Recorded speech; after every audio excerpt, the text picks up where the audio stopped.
In the last episode, we talked a lot about why you would want to start a podcast, and there's just a ton of actual tangible benefits. And at the same time as there are benefits, there are some things to consider if you want to make sure that you're going to get those benefits. That's what we're going to be talking about in this episode now. Most hosts never achieve the results they hoped for. They're falling short on listenership and monetization, meaning their message isn't being heard and their show ends up costing them money. This podcast was created to help you grow your listenership and make money while you're at it. Get ready to take notes. Here's your host, Adam Adams. Hey, podcaster. Thank you for joining us again on another episode of The Podcast on Podcasting. It's your friend and host, Adam AAA Adams, and it's a nice day today. So it's been winter where I am and had to keep the window closed for all of this time. And because it's so nice, I've got the window open today. So you might hear a truck driving by or a police car, an ambulance, or who knows what, engine brakes from a bigger truck or a motorcycle revving up.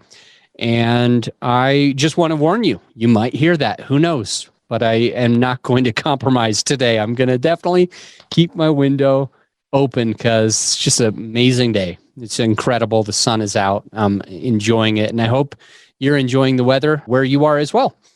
So today we are talking about, it's more of a follow-up of our last episode where we talked about the tangible benefits of podcasting. And there are so many, but as I mentioned in the teaser of the episode, we need to talk about how are you actually going to get those benefits, right? The benefits, to recap from last time, we talked about you being able to learn your craft, become more aware of what's new in your craft, pick the brains of others in your space, network and connect with others in your space, grow your influence, monetize your podcast, making money. We mentioned that you need to listen to episode 30 to get more ideas because there's so many ways to monetize. You need to listen to that episode because most of y'all think that, hey, there's only one way to monetize and I can or can't do that. But there's tons. I think is 7 ways in episode 30. We also talked about getting instant credibility with people that you come in contact with and meet, being able to collaborate more and get on more people's stages and other people's podcasts and be able to travel because of your podcast. We talked about you being more comfortable with yourself, like getting over some of those concerns, those issues, those natural tendencies, shyness, etc. We talked about just developing yourself as a human being, as a person, just becoming better at everything, just literally understanding the world more because of your podcast. There's so many benefits that you can get more details on that by listening to the last episode, and you should, and maybe you already have. But other than that, it's interesting that you're increasing the 5 people that you hang around. And finally, we talked about it's just simply a good conversation starter. It's something that can get a conversation started, pique people's interest, awareness of you and what you do. And sometimes you run out of something to say and you can say, hey, I had this guy on my podcast. It was really cool. So there's just a few of the benefits we already talked about, but we want to discuss like, how are you going to get those benefits? Here we go. For starters, you're going to notice that the moral of the story, the moral of this episode is that you're not always going to be able to just sit back and expect that the podcast really does all the work for you. In most cases, you've got to do something a little bit additional. Now, the podcast is going to amplify these things. It's going to exponentially grow these things. The podcast is going to be able to do those things for you. Yes, 100%. But if you're going to sit on your thumb, you're not going to get very far with this. So there's a few, like, I don't know if pros and cons is the best way to say it, but there's a few things that we need to talk about that says, yes, you're going to get this, but with the caveat that you also need to make sure you're doing this other thing, right? So that's really what we're going to be talking a little bit about. A lot of people are expecting their podcast to be like a get-rich-quick scheme. They're expecting, hey, I've heard that this amplifies all those things, and that means that I'm going to just do the podcast for a minute I'm going to get real rich and then I'm going to quit tomorrow after I'm completely rich. That's one of the first kind of like misconceptions that I wanted to mention. Yes, sure, you get all those benefits, but you also have to put in the work. It's critically important that you are also putting in the work. So can you get rich overnight? I guess it could happen, yes, but you should never start a show like expecting to just quit it tomorrow because it's going to get you rich overnight. I've got a great client and a friend, somebody that I met in a mastermind that he and I were a part of. His name's Ron Phillips. We actually manage his podcast now. It's called Get Real Estate. Get Real Estate. He's a real estate investor. I've got a lot of friends that are real estate investors. I've been doing that since 2005. Ron, Get Real, his podcast, he had it for a few years and it wasn't really getting a lot of traction. Like, I don't think he ever expected to, quote, get rich overnight. And I never think that that was what his like goal was. But one thing that I will say is he kind of jumped in, did the podcast, was adding a ton of value. He's just got a great podcast. We'll link it into the show notes so you can go in and listen to him and his insights, especially if you want to be doing anything in the real estate investing space. He's just got a lot of great value and he's really real and raw about what he's doing and how it's done. So highly recommend. And although he got it started, he was focusing on it, it wasn't getting really the traction that he wanted, even though the few people that were listening were just huge, loyal listeners because they knew that it was an amazing podcast. They got tons of value, but they weren't automatically sharing it with their friends because he never really asked. They weren't automatically listening to multiple episodes in a row because he never really said, hey, he basically said, all right, see you later, for lack of a better way of explaining it. I'm oversimplifying it, but there was no clear call to action like, hey, listen to the next episode. So many people weren't listening to him saying to listen to the next episode. And so if he's maybe saying goodbye, they maybe just jump off. And so he's not really like triggering those algorithms, even though he has a very great podcast. So we ended up doing a consulting time with him. It's not something that we offer anymore, but it was a few $1,000 for a few calls. So a few hours worth of calls and he could schedule it however he wanted. You know what's funny? He's never even finished using that because in the first call and a half, he said, this is like insane. Like, I've learned so much. And he started implementing some of those things and his podcast started growing. And then he ended up, instead of thinking if you build it, they will automatically come just because I have a podcast doesn't mean I'm famous. He ended up also working with my team at Grow Your Show to actually grow his show. And so we did a package, one of our smaller packages, and got him into, I'm thinking the top 1% or the top 0.5%. It is not in front of me, but the point is what he paid for was only top 10%. And we like over did what we said. So he's literally ranking like all over the world in many different countries. And it didn't happen overnight. It didn't happen automatically. He did some things to make sure this would happen. So he's having better calls to action. He's having better music in the beginning. If you're doing some of these things, if you're taking some of the matters into your hands, marketing, making sure you're getting in front of more people and not just simply expecting them to do it all, you'll get a similar result to Ron, where he went from putting in lots of effort, lots of work, having a great podcast in many, many, many ways, to now having a podcast. It's like ranking all over the world. And it's funny that he's ranking all over the world because we really focus on the country that the person wants to be in. So, for example, Ron, he's in the United States, and so we're only marketing in the United States, but because there's so much traction there, he's triggering some algorithms within the Apple podcast, which is, and even Chartable and Podkite, which basically just boosting him in lots of different countries, and they're picking it up. Even though we're not putting ads there, these algorithms are getting triggered. And so he's like literally ranked all over the world, anywhere from, in some cases, he's 10 times higher than the top 1%. I think he was like top 20 or 23 in business in the United States after a few months of working with us. So the point is, it didn't happen automatically, didn't happen overnight. He had to do some other stuff. And here's the metaphor. Here's the metaphor you need. Ron was going on a trip. Okay. Ron was going on a trip, a car trip. Okay. So he's going on a road trip, I guess it's called. He's going on a road trip and he fills up his gas tank completely full at the beginning. He packs at the beginning. He even selects his destination of where he's going to go. And then he starts driving and driving and driving and driving. And he's literally on the way to his destination, but he runs out of gas.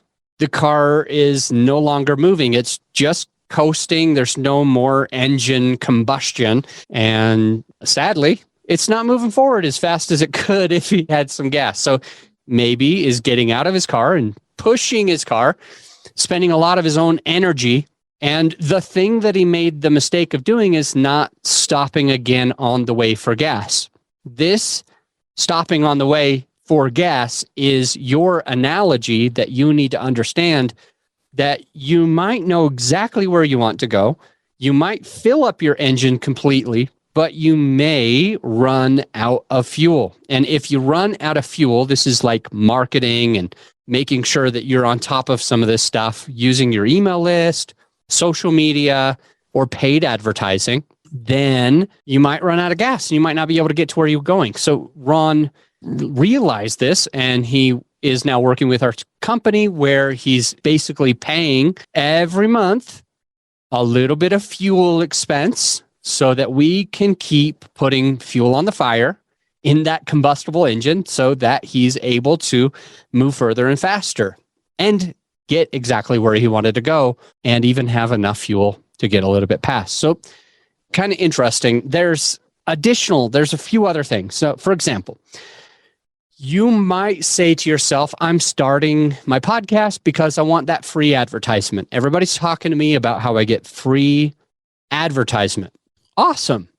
Is it true? Can you actually get free advertisement? Yes, you can get free advertisement. Yes, but you've got to understand that just kind of like that fuel in the fire, your podcast is either going to put money in your pocket or it's going to take money away from your pocket. I've got an example of another client that we were working with, still working with as I'm recording this as well, but his name's Alex Pardo. He's got the Flip Empire show. Flip Empire is another phenomenal podcast, and he had it for years and years and years. And he was already ranking in the top, I think it was top 2% or top 5% in the world. We started working with him. Now he's top 1% or 0.5%. And that isn't the point. What is the point? The free advertisement. He started his podcast because he's like, oh, this is like something that's not going to cost me anything. And I'm going to be able to get in front of lots and lots and lots of people. Now, he got a ton of organic value by having his podcast automatically. He had notoriety. He had all of these things. He had the free advertisement as well. But what was interesting is the free advertisement wasn't really free for Alex Pardo. Why wasn't it free? It's because he was paying, and I think you should pay for it.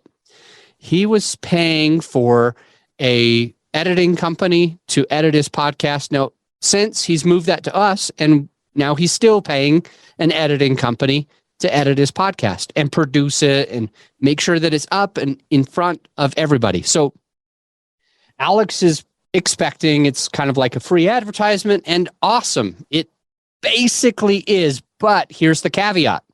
Remember, this episode is all about all these caveats. So here's the thing that was a little bit different for him. He is actually spending money on the podcast because his podcast was costing him money. So he wasn't really capitalizing on the expense, on the outflow, until he reached out and he said, "Hey, Adam, I've never monetized my podcast before. I've never monetized it. I never even thought about monetizing it." And in a way, he and I were on the same page, because when I'm starting my first podcast, and even when I started this podcast, having sponsors or advertisers on my podcast was not my main goal. I was not expecting to have advertisers. I didn't necessarily want to. I didn't think that the expenses would be so much. But if your podcast costs you money, even if it's a few bucks a month, if it's literally costing you money and not putting money into your pocket, then it's more of a liability than it is an expense. Now, some of you may have read a book called Rich Dad, Poor Dad. In Rich Dad, Poor Dad, he talks about the difference between liabilities and expenses, and he looks at it in a slightly different way. For example, he talks about your house being an asset, that most people think your house is an asset. And he talks about it, okay, that's what you think, but I think your house is actually a liability. Even if it's paid completely off and you have a whole bunch of equity in the house, you're going to be having to pay property taxes, real estate taxes. You're going to have to be paying gas and electric. You're going to have to be paying all of these things. So your own property probably is going to cost you money, which means it's technically taking money out of your pocket. That was the difference for Robert Kiyosaki. What is an asset versus what is a liability? And that's how I wanted to illustrate this free advertisement and my friend Alex Pardo that we manage his podcast. It's because the podcast is an asset. The podcast is like a house. It has equity. It has some value to it. So I understand it on that side, absolutely. But if the podcast costs you money every month, just even with editors and post-production and stuff, it's not an asset if Robert Kiyosaki were to come and look at your podcast. If Robert was going to look at your podcast, he would say, well, is it putting money in your pocket or is it taking money out of your pocket? So with this idea of like free advertisement, Alex realized that the podcast technically was taking money away from his pocket. Even though he was sitting on a gold mine, he didn't capitalize on that gold mine. It wasn't bringing money into his bank account every month. It was costing him a little bit. So when he and I sat down on a Zoom call, he basically just said, hey, how do I start monetizing? I've never thought about monetizing. I kind of want to monetize my podcast. Is it fair for me to ask? And I said, how much do you want to make? And I think he said a small number, like a few $100 a month would be great. And I said, well, with your audience, because we were marketing for him too, and he had a huge audience, just massive. I said, with your audience, you should be making anywhere from $2,500 to like 10 grand a month. Easy. And so what he did is he and I sat down. I gave him a template for him to be able to talk to sponsors. And he got a couple of sponsors at around approximately like 2,500 each. And I think he might have one at like 4,500 each. So he's making like $5,000 plus a month through the podcast advertising.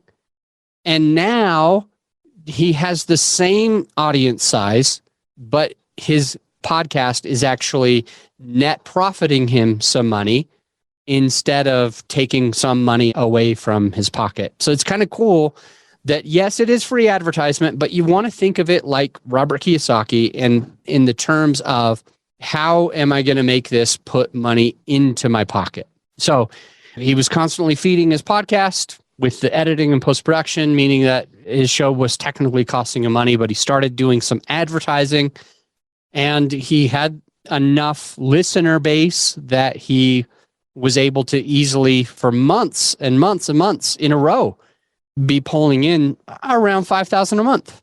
So he's netting some money after all expenses, which is pretty rad. The next illustration that I wanted to mention on this podcast episode is basically like repurposing content, because I hear a lot of people saying one of the best parts of having a podcast or a YouTube channel is that you can do a podcast and a YouTube, and you can put it on your blog, and you can do your social media posts, and you can do short clips on this platform, and you can make reels, and you can write a book out of it. And yes, that's absolutely freaking true. Okay. You can repurpose a lot of the content in many ways. Here are a few of those ways that you can repurpose content. You can make one recording, and then you can have a team go and cut it up into different pieces. Now, as I record this, my team does this for many, many clients. What we basically will do is you'll have your, let's say it's a 40-minute episode that you sit down and you record maybe with a guest that's on your podcast, and you're wondering, can I repurpose this? Yes and no. Remember this idea. Play to the player. Play to the player. This basically means play to the platform. You're on YouTube will be different than Apple, iTunes, audio only, which will be different with all of these other different ideas. Okay. So when you're repurposing content, the things that I believe you should be considering is, am I pointing to things? You see this right here, right there? Do you see that? Now, what do you think of that? Now, if you're listening, you feel freaking left out, don't you? So I couldn't repurpose that content because you're like, what is he pointing at? What is he talking about? I want to know. And you're going to get frustrated. And by the way, I'm not really pointing at anything cool. Like, I'm just trying to make an illustration. So don't feel left out. But if you are on a podcast and you're talking about the slides that you're looking at, the computer screen that you're looking at, the shirt that you're wearing, you are going to have a hard time repurposing that content on audio only. That's one idea. I started to mention something that my team does for some clients. Basically, we're taking these reels. These are generally anywhere from 5 seconds, probably at the smallest that they'll ever be, up to about 35 seconds. The goal is around a 30-second or less. And so we pull all of these different reels. And what we'll do is, like, even on one podcast episode, for example, we'll do the whole audio, and then we'll do the whole video for him. And then we'll do like a shorter 5-minute clip where it's the biggest meat, the biggest value of the whole podcast for somewhere around 1 minute to 6 minutes, but 5 minutes is kind of our goal, 5 minutes or shorter. And then on top of that, we'll do 3 or 4 of these 30-ish second clips, 5 to maybe 30, 35 second clips for reels. And we'll post different clips. So it's the same episode, but we're generally taking like 3 clips that his guest is saying something freaking awesome, freaking cool, short, sweet. And we'll put that on, and then we'll let people know, hey, if you want to listen to the whole episode, grab the link in, what is it called? The comments. So that's another consideration, is just how to do it, where to do it. For example, Instagram Reels have been really popular, and they've been getting a lot of traction. So those smaller clips from the video feed that we can repurpose, which can get a lot of traction and get people excited and sharing those pieces of content with their friends. And it's been getting a lot of value for some of our other clients. So that's one way that you can repurpose content. Another way that you could repurpose content is something that I believe is a misconception for a lot of people. They will say something to the effect of, hey, I don't want to talk about XYZ subject again because on episode 5, I already did that. So you're maybe in episode 30 and you're like, I don't want to ever talk about that subject until I'm at least 105 or 205 or after 1,000 episodes. I don't want to talk about the same thing. Well, hey, that is the wrong way to think. You can repurpose that content in so many ways. You could create a B-roll. You could create a B-roll with content that's already pre-recorded, and you can put a few of those clips together. You can put those together as an ad to go on Facebook or YouTube or like a Google ad or whatever. So you can create like these B-rolls. You could also create short clip where you take like a few things that people say and you take short clips of things that people say and you put them together in one mashup, a mashup episode. That's another way to repurpose content. But the way that I'm trying to really suggest is that you might just put another spin on the same subject. For example, this is the podcast on podcasting, and I've talked about different microphones several times before. So we could go into a slightly different scenario when talking about microphones. For example, I have talked about dynamic versus condenser mics several times. I've talked about how I don't like the Yeti mic because I think you're hearing too much of the room noise, but I would prefer you even take one of the $20 or $60 or $100 mics from our website, growyourshow.com/PDF. That will allow you to have a better quality sound for a podcast. You won't have to hear all that echoing, your chair movements and things like that quite as much as you would on a more sensitive condenser mic. We've mentioned these things before, but I could go into more detail and talk about how to use a mic, how close you need to be to your microphone. I could talk about the different type of mic stands and mic arms, the ones that sit on your desk, the ones that sit on the floor, the ones that screw onto the desk. We could talk about the kind that are cheaper and how a lot of times that makes the noise from the desk go through the microphone. But if you buy a more expensive boom arm, then it has sound muffling capabilities automatically built in so that vibration doesn't go through and end up getting picked up by the mic. We could go into all of these different details. We could talk about how it's better for you to be standing up instead of sitting down because your energy level's a little bit different. Your diaphragm's a little bit more open. When you're standing up, you're able to have more energy in the delivery of the podcast, which is going to feed right into the person listening. So they're not going to feel quite as bored with your content as you being maybe a little bit more monotoned. If you have to, for example, hold the microphone in your hand, you're going to be limited into the hand movements, the natural way that you're speaking, and it might make you sound more stiff. Not in a good way, by the way. But I'm talking about all of these different facets of the microphone.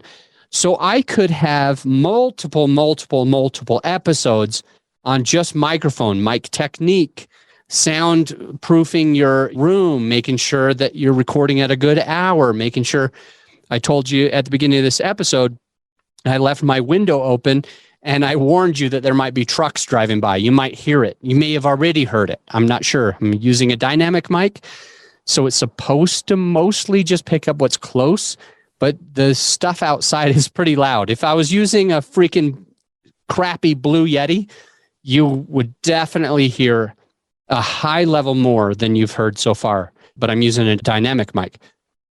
I'm not trying to get weeded into microphones. I'm just trying to open up the idea of repurposing content.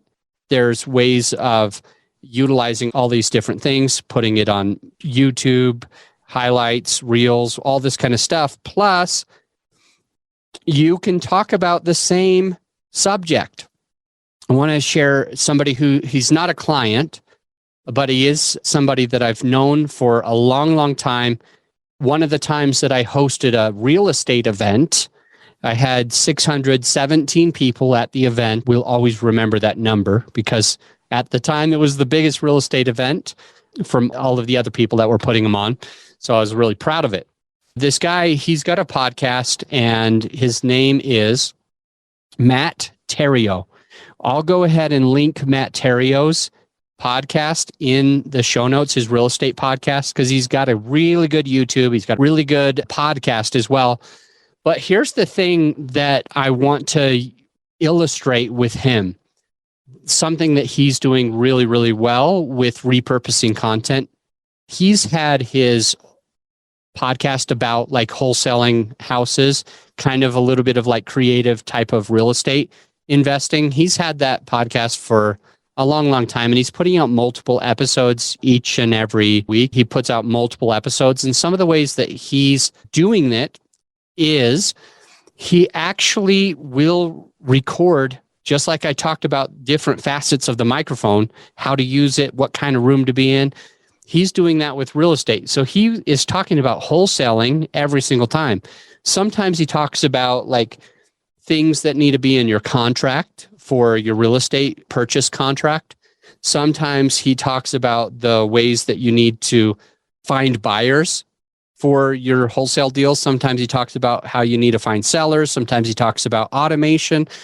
So he goes into lots and lots and lots of detail. And even though many of the episodes overlap a little bit, here's the big takeaway that you need to remember on repurposing content. And Matt Theriault is a perfect example of this.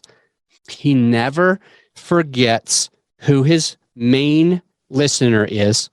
He never forgets what level they are at. And I know I'm not supposed to end a sentence with a preposition, but he never forgets where they are. Matt understands what they want, where they are, what they need, and he tries really hard not to speak above their level. It could get boring staying at the 101 level for years of a podcast. It could get very boring for you personally. But if you take a page out of Matt's book, he does an incredible job at staying at the basics, speaking in the language of his listener, and delivering what they want and what they need. And he understands another thing, that many, many, many of the people that are listening to this episode are listening to your podcast for the very first time. Even right now, I'm recording an episode that's well after 100 podcast episodes in, and many people are listening to this as the very first episode. You would think everybody's going to listen to in chronological order, but that doesn't always happen. Matt understands that. And so when he's repurposing content, he's not afraid to talk about microphones again. He's in real estate, but he's not afraid to talk about the mic again, or the lighting again, or the computer, or being hardwired into the internet instead of using the Wi-Fi. He's willing to mention those things multiple times because it's a lot of people's first time listening, and he wants to make sure he's staying at the basic level, even though I'm not saying I know this if Matt is for sure doing this, but I can't imagine that he's not feeling a little like, man, I've already talked about this. I'm a little bored. I'm not sure if I want to talk about that again. Didn't people already hear that? We've all got this going through our head, but Matt does an excellent job at executing the same level of content that he knows his listener and his viewer on his YouTube want to hear. Repurposing content. The next one that I wanted to mention is you want people sharing your content. You expect, hey, I'm going to do this, and then people are going to talk about my podcast. They're going to mention it and share it with their friends. But there's a few things that you need to do if you want people to share your content with their friends. Another thing that you know is a value of having a podcast is that people share your content. Whoa, that's awesome. I'll do it, and then other people will share it. But we need to talk about the caveat to this as well. What's the caveat to people sharing your content? Well, you've got to have good content. If the content's terrible, nobody's going to share it. You've got to have good audio quality. If you're not using a decent microphone, even at the $20-ish that's on our website, if you're not using a real mic that's going to work, people might not be sharing your content only because they don't think it sounds good. They might not even listen all the way through. It's about 85% of listeners that listen to podcasts listen all the way through podcasts. They listen to about 5 podcasts per week. If you want them sharing that stuff, you want to make sure that the content is good, that the actual microphone that you're using is good, that you don't have too much cars driving by. But if you do, let them know, hey, today's a little bit different, so that they understand, oh, I'm not always going to hear these cars, for example. So you want people sharing your content. How do you get that? Well, make sure the content's good. Make sure that the audio quality is good. But what else can you do if you want people sharing your content? Boom, here's the third takeaway of this piece of the episode. You could actually ask people to share it. You could say something like this.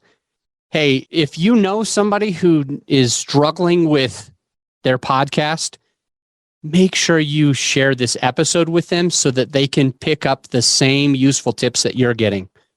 Or you could say something like, you probably know that I don't charge a dime to listen to this podcast. You're listening to it for free.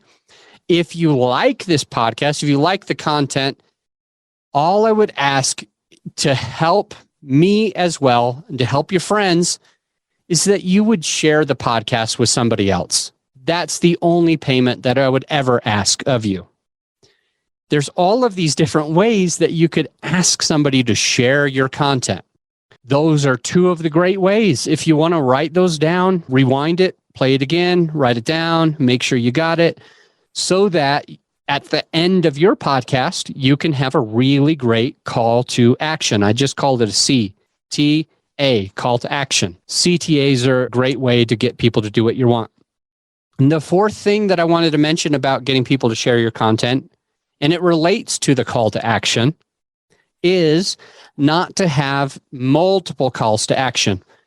I could name just about every client that we've ever worked with. There's over 60 different clients that we've worked with and helped them with their shows and help them grow their audience and have a better show.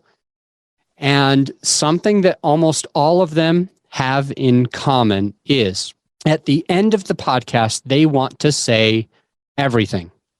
They want to say all the things. They want to say, download my lead magnet, visit me on my website. My Facebook profile is in the show notes. My Instagram profile.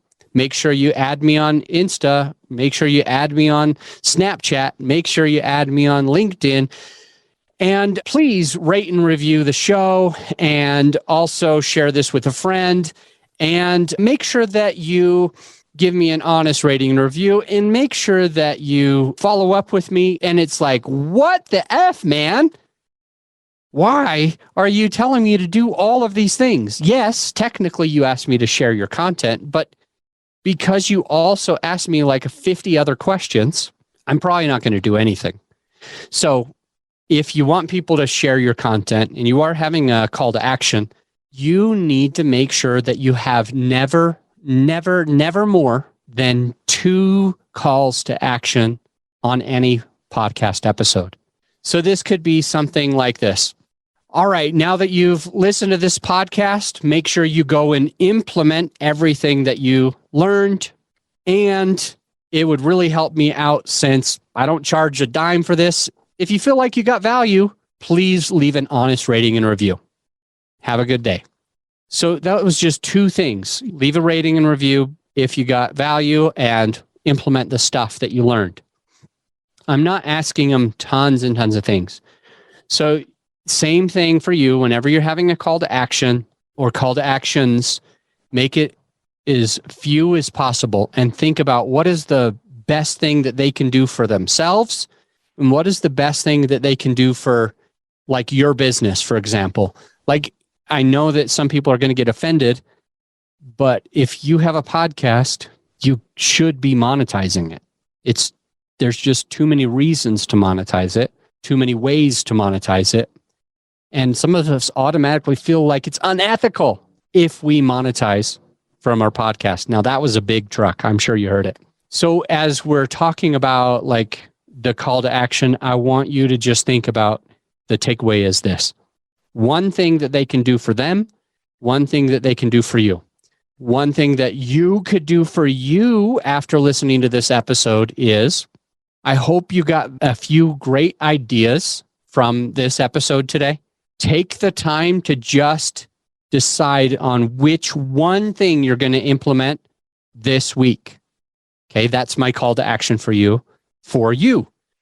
We spent a long time together. I poured into you a ton. You have so many notes. You have so many ideas on all of these benefits of podcasting and how you can amplify it.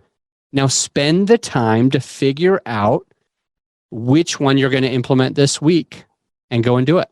On top of that, I will say that I love pouring into the podcast, and I would hope that it would be something where you got so much value, you would want to share it with a friend. If that's you and you're open to sharing this podcast with other people, if every one of you did this, the podcast would double in size, and that would benefit them and the show quite a bit. Feel free to do that if you think it was valuable enough. Well, that's my call to action for you. If you felt like it was valuable, that you could just share it with one other podcaster.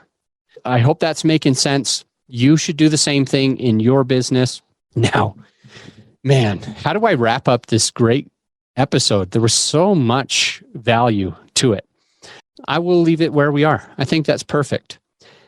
And finally, I will say that every other episode of the podcast is an interview episode. And so the very next episode that you're going to hear is an interview that I did with a podcaster in your position. I'm excited for you to hear it and get the value and get more ideas. Talk to you soon. You're not alone if you're ready to either get your very first affordable microphone or if you're ready to upgrade your equipment to some legit podcasting studio equipment.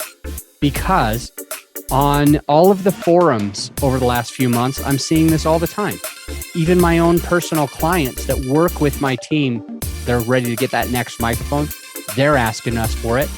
Additionally, when I'm on discovery calls with potential clients, they're always asking for this stuff. Hey, what mic do you recommend? Hey, what lighting do you recommend? What webcam should I be using?